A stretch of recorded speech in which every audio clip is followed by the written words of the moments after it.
Let's go ahead and get started. Welcome back. Hope you had a good weekend. We have some assessments coming up, so I want to keep those on your radar. Remember that Wednesday we are doing quiz 2. This one's going to cover some more of the mathy things that we've been doing, the significant figures, calculating formula mass, using formula mass to find the formula of a compound from the percent composition. We won't do one that's like the last problem that we did on Friday. That will not be on your quiz. And then don't forget that you need to have memorized all of those bold ions. If you're still working on those, flashcards are a good idea.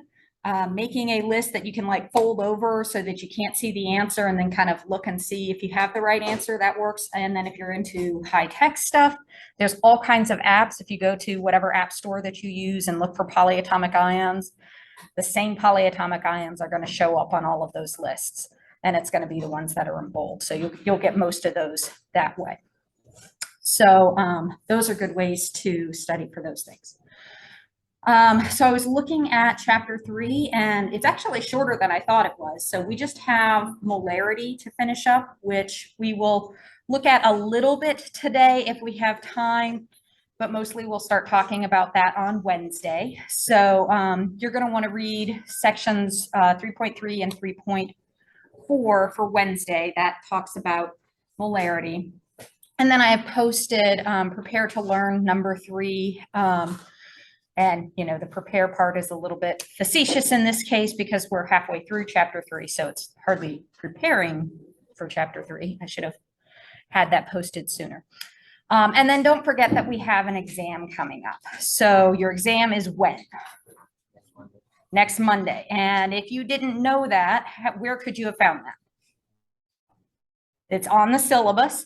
And then also if you go to Canvas, it should be listed as the date for the exam. But the syllabus is always the best place to look for exam dates because I'm going to stick to those unless something big comes up. Or, you know, if I happen to have posted a date that like we're not in class, all of your exams will be in class. I did have a question last week about the time on Canvas for our quiz. I have to give it the same time for all of the sections. So I just picked one in the middle of the day. All of your quizzes will be in class unless I explicitly tell you, no, this is going to be an online one. I did a couple of online ones last year, but there was some confusion for people who were not in the class that time fell into place. So your quizzes will be in your class, even if the time says it's due at 2 in the afternoon at the end of my 3rd class. Okay, so for your exam, probably want to be starting up your studying process now. So some of you have great study skills when it comes to preparing for exams. Some of you maybe have always been like, yeah, I just remember everything from class. I'll just kind of look at my notes the night before and I'll be fine. College is a different beast. So you may want to up your study skills here. I would recommend that at this point of the game, you're going through all the notes that we've done this year and kind of dividing up into chunks that you can study on different days and maybe have 3 or 4 different days. This day, I'm going to study the stuff that we did at the beginning and this one, this kind of content and so on and so forth, so that you have time to do that and that you actually schedule time to study that. You're not just saying, oh, I'll study it on Wednesday, but that you actually schedule, okay, I'm going to do this after dinner on Wednesday. I usually eat dinner at this time. I should be ready to study by 8 o'clock. And that way you don't accidentally go and say, oh, hey, some friends invited me out to, you know, play video games or go get coffee or whatever. You make sure that you schedule that time so that you can be doing that studying and that preparation. So that's my recommendation for those of you who don't have experience with kind of breaking down to prepare for a test. Sydney, did you have a question or just, okay. All right. So I do want to remind you all as you are preparing for your exams and as you're getting back some of the feedback that you're getting from the quizzes, and as you're looking at your grades from like the prepare to learn and so on and so forth, that feedback is really intended to help you. Homework is intended to help you. I'm not assigning it just because, you know, I'm a sadist and I like to send you into agony or anything like that. So use the information that you get back from those assignments to understand what is it that you already understand and what do you need to work on. It's really easy to get into the trap of studying the things you already understand because you feel good about it, rather than studying the things you don't understand because you really need to. So make sure that you're paying attention to that. And remember, our growth mindset is it's hard, but I can do it. I need a plan and I need to work on it. Okay. So we're not going to, you know, take any feedback that might seem less than stellar and say, oh, I'm stupid. None of you are stupid. You wouldn't be here if you were stupid. You're all here because you're smart people.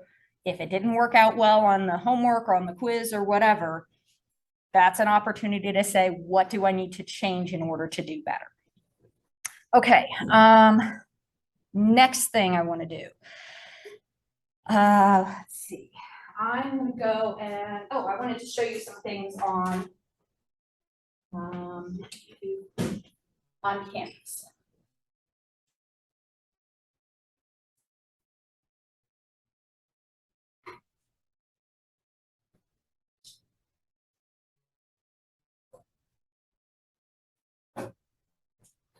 Slowly getting there.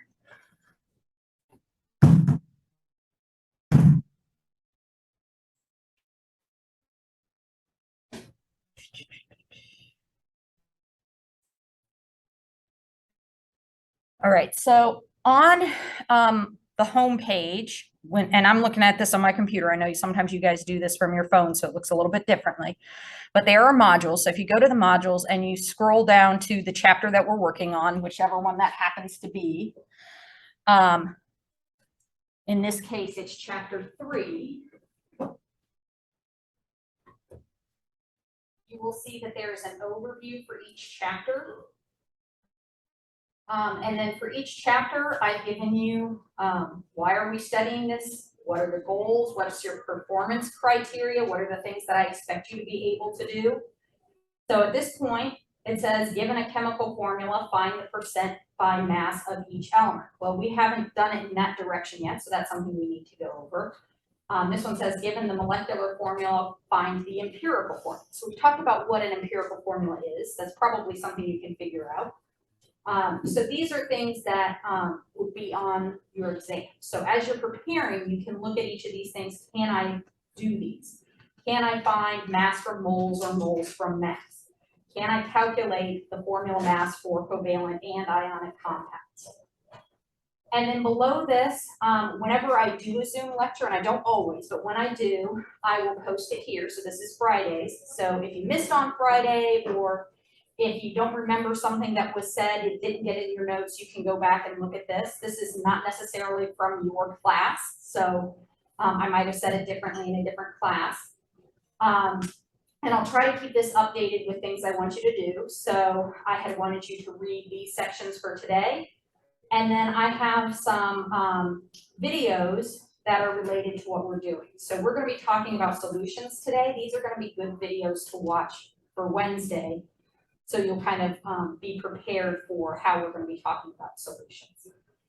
So all of those are on there. And then if you look back at chapter 2, there's a lot more there because the chapter is longer, but also we've already gone through this. So you can see the old Zoom lectures are there, and so you can go back and look at those. And then there are some videos on different things. I didn't specifically assign these, but if you need help with those, you can look at those. Periodic table is listed here. So those are all things that you can use as a way to kind of make sure you're keeping up in class, but also as reviewing the content that maybe you're struggling with. So any questions about campus? Okay. So I know I had mentioned that in the first week, but in the first week we weren't really into it yet. So I wanted to do that while we were sort of in the midst of things. All right, so now what I want to do is go to significant figures. Okay, so significant figures. The reason we care about significant figures is that this gives us a look into uncertainty. So this is actually an ethical issue. In science, we don't prove things, we produce evidence. And so uncertainty and significant figures are sort of our way of saying, how sure are you? How sure are you that this is 3 meters? Are you sure that it's somewhere near 3 meters? Maybe it's 2, maybe it's 4. Or are you like, no, it's 3.00 meters. I am so positive that I would bet my life on it. And so for significant figures, we report all numbers known absolutely.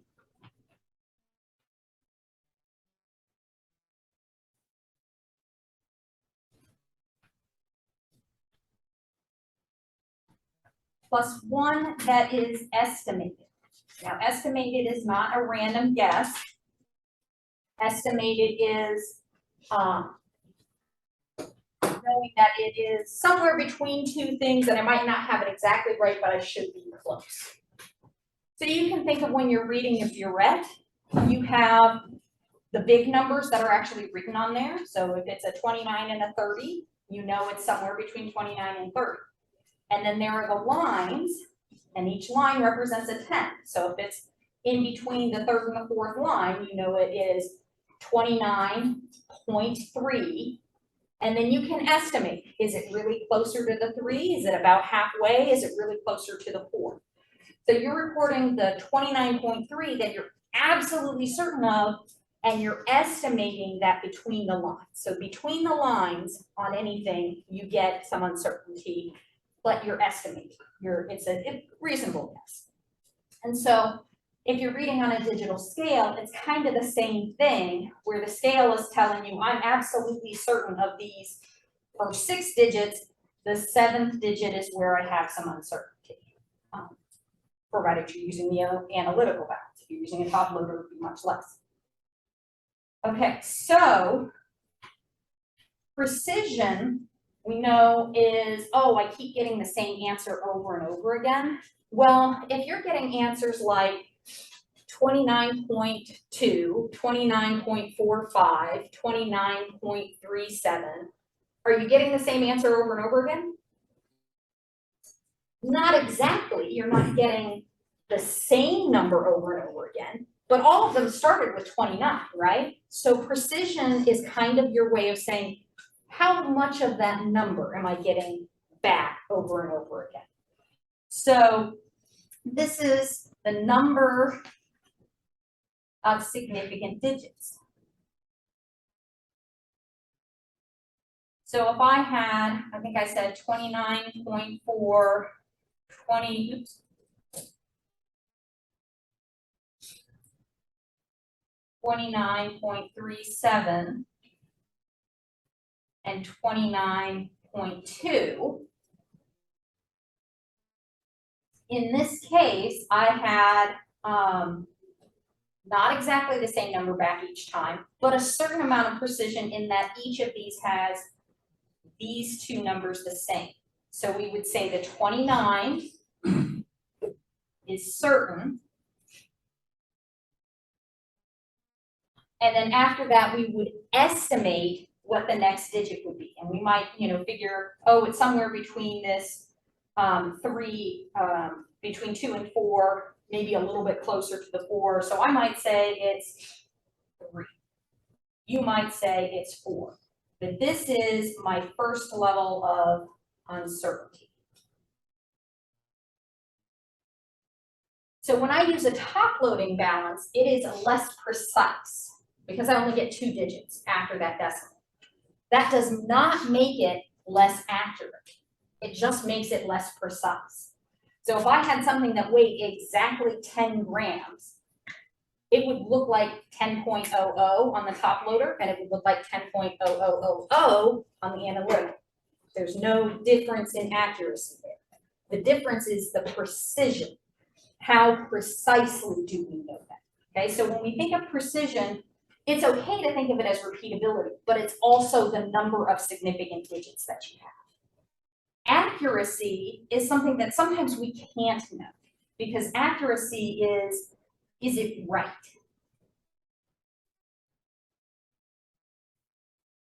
And sometimes that's a matter of, okay, we can just check it against a known value. But then you have to keep in mind, how did we get that known value to begin with? And often that known value was done by lots and lots of tests. So we just sort of assume that the average of millions and millions of tests is correct. But sometimes, whether or not something is accurate, God knows. But we assume when we're making comparisons that known values based on a lot of data are accurate. So we might compare to known values. Sorry, this is so small. I can zoom in a little bit.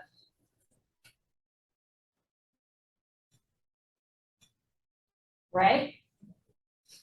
But let's say we're all testing an unknown sample, that we mixed something together and we're trying to find the concentration of it or the mass of something, and you'll do this several times in lab.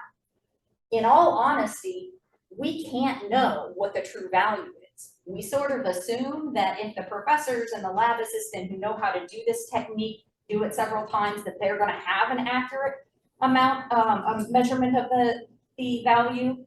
Sometimes what we do is we say, hey, we have 115 students in lab.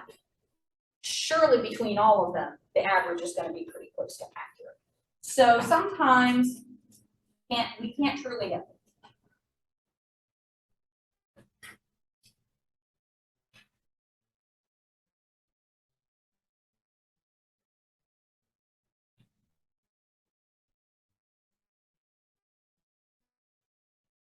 All right, so with significant figures, we've talked about counting these significant figures.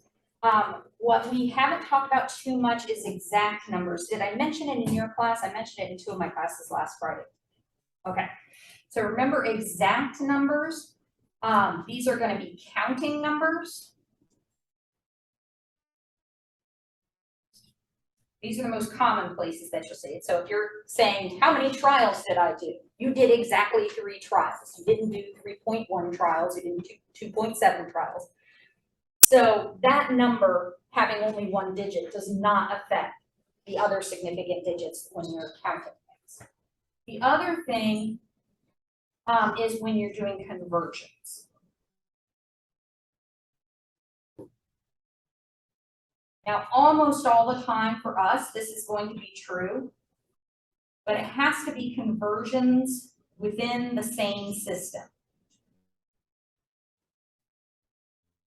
So I think I gave you the example of 1,000 milliliters in 1 liter, okay? If I'm doing anything in the metric system, it's assumed that we have an infinite number of significant digits in that 1 liter and an infinite number of significant digits in the 1,000 milliliters. Now, if I'm going between what we call standard or English system, which we might use fluid ounces, we might use quarts, that's a different story, but that's not something we do a whole lot in here. So most of the time, if you're doing a conversion, you don't worry about the converting number affecting things. Okay, so what happens when we multiply or divide? So the measurement, and that's the things that you're multiplying,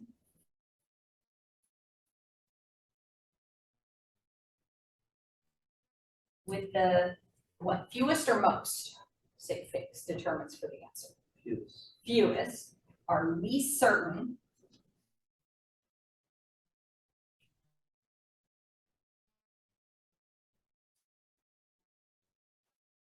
That's still on.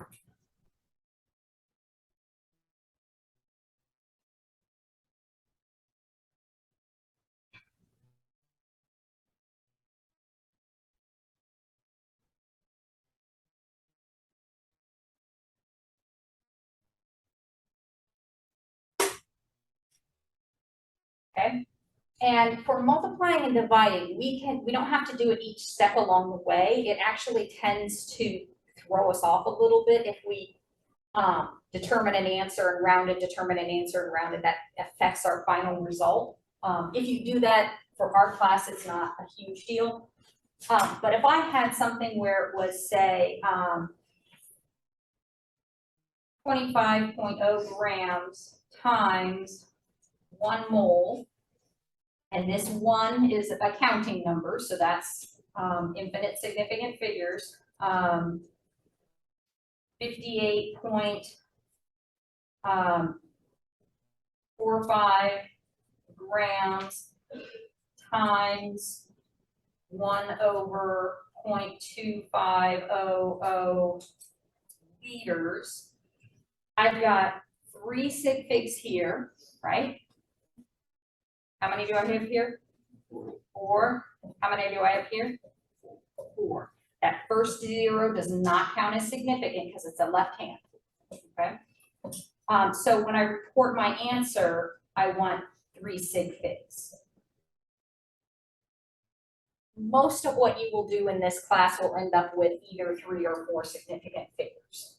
It tends to be cumbersome to use more than 4, but when we only have 2, we feel like we're not being very, very precise. Okay, so all that stuff that we've kind of talked about before. The rules for adding and subtracting are a little bit different. Did you go over adding and subtracting in lab? Some of you, yes, some of you not sure. Okay, this is where it's most important because in lab, you do things by difference. So this is where you might find, I think you did a volume by difference by adding a certain amount of liquid to a graduated cylinder and then seeing the difference in the volume. Sometimes you weigh by difference. So you want to see, okay, how much does this weigh? So I put the piece of paper on to the balance, write down that, and then add some material to it and see how much the total is and subtract it off, okay? So when you're doing things by difference, then you're subtracting, right? When you're adding, you are, might be adding together several different measurements that you make, okay? So subtracting can actually reduce the number of sig figs. So I might have 5 significant figures for 2 of my measurements and end up with only 2 for my answer. With adding, I can gain sig figs.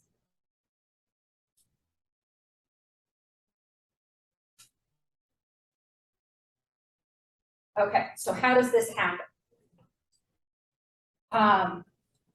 First thing we do is we line up the place values. And by place value, I mean like put the decimal in the same place for every single measurement, and so the 1s are all lined up and the 10s are all lined up and so on and so forth. And then you are going to report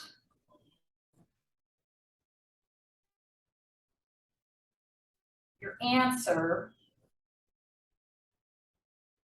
to the least precise number. And so remember, this goes back to our significant figures. We're counting how far over do we know the answer. So it doesn't matter if I only have 1 measurement. I'm seeing how far over do I know the number. So by this, I mean to the place value, the last place value,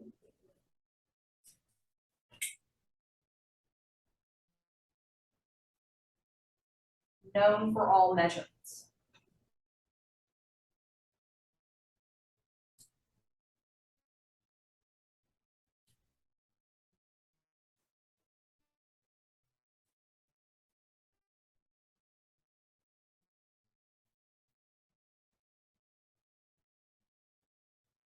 Okay, so let's take a look at an example of this. Maybe you are adding some salts into a beaker and you have different things that you're adding.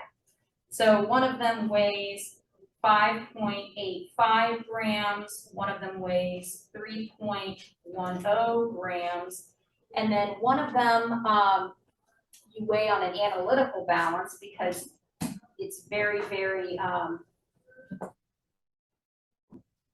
a very, very small amount.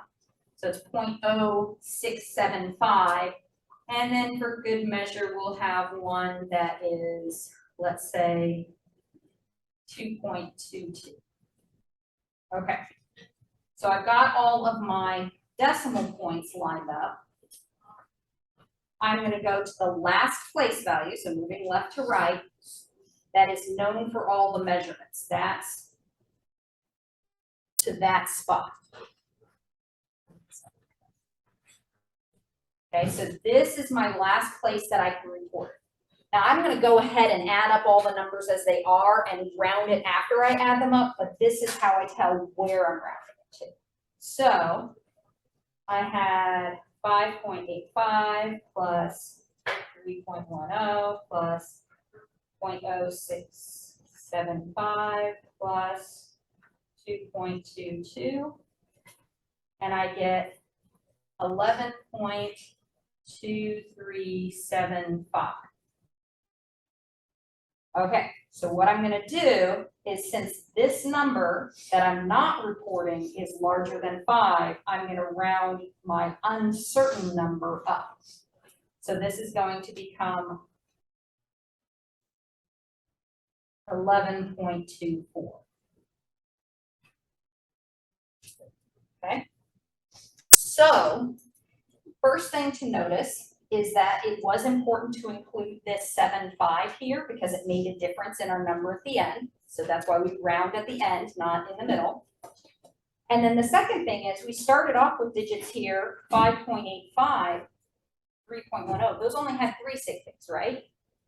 But because each of those added up to something greater than 10, I ended up gaining a significant figure.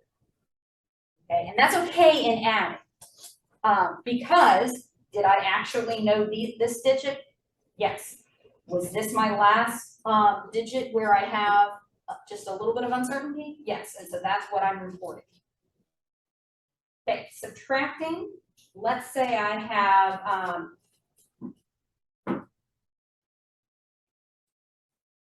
a crucible, and my crucible weighs 75, well, let me do it lower so I can put a bigger number on top.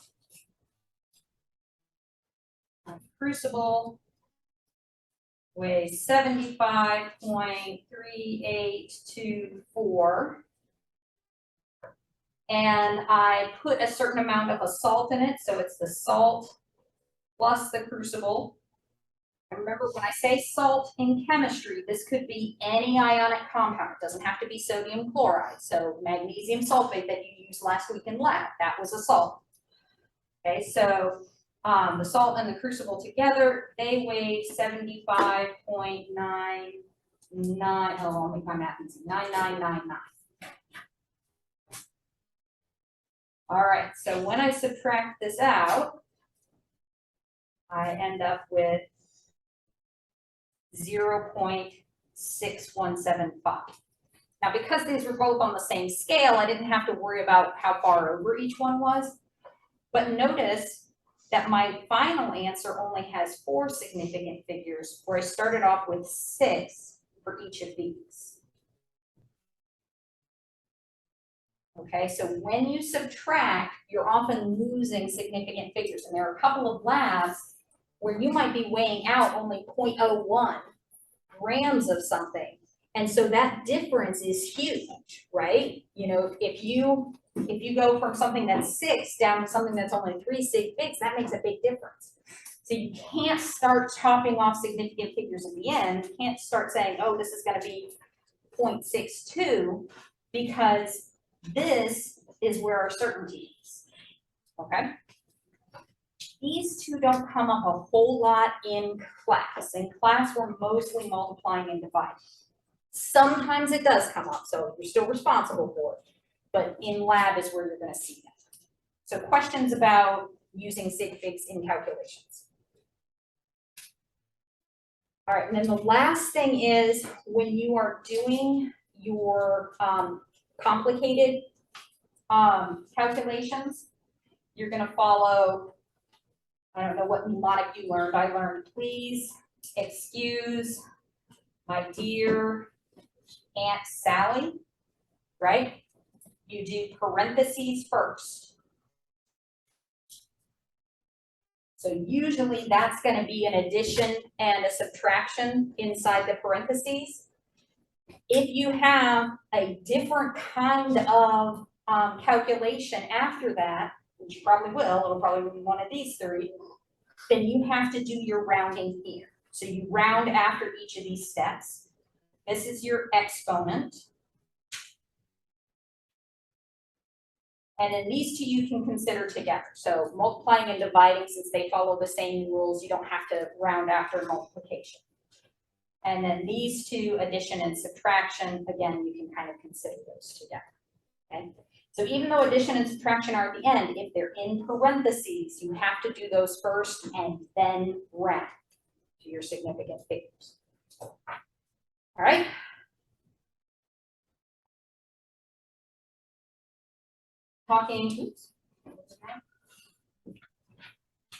We've been talking about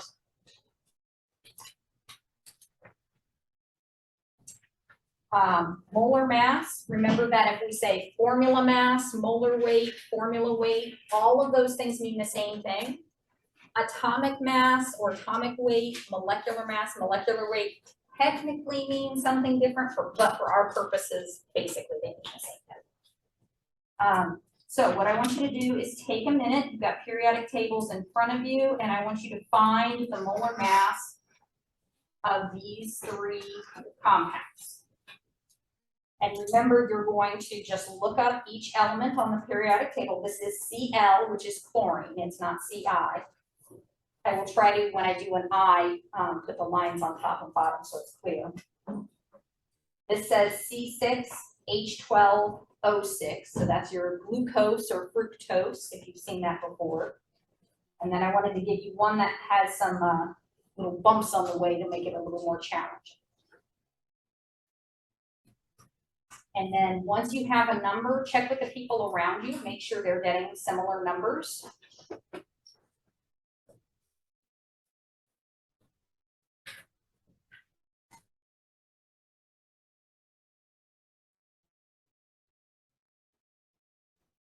All right, has anybody figured out KCl yet? All right, seeing some nodding over there. Elise, what did you get? 74.5. All right, anybody else get that? Good. And our units on that are grams per mole. All right, does anybody have the C6H12O6 yet? That's it. 180.18,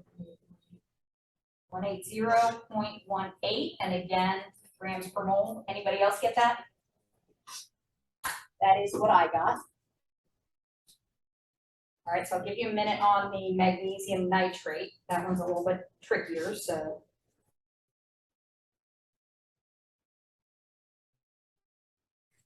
All right, anybody have that one yet? John, what did you get? Sorry, I got 13,350. Okay, anybody get something at 13,000 what? 359. All right, anybody get that number? Anybody get a different number? Okay, Sydney, you're nodding, you got a different number. What'd you get? 238.399. All right, anybody get a different number?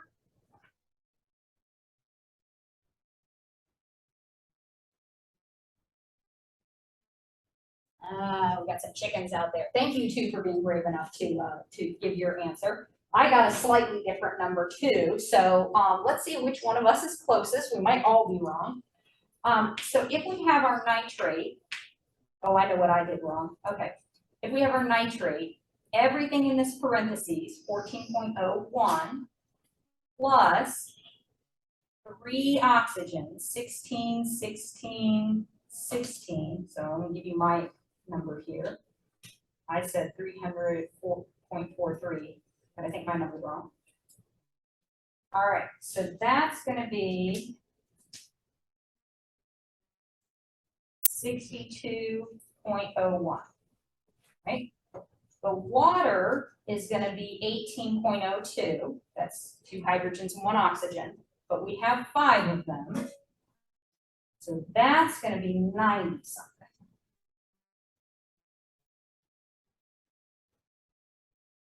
And then we have our magnesium. I guess I didn't look at it. 24.30. Actually guessed right on that one. So we're gonna add up these numbers. This goes here. This one is here. This one is here. So 24.3 plus 62.01, but there are 2 of these. Can't forget that.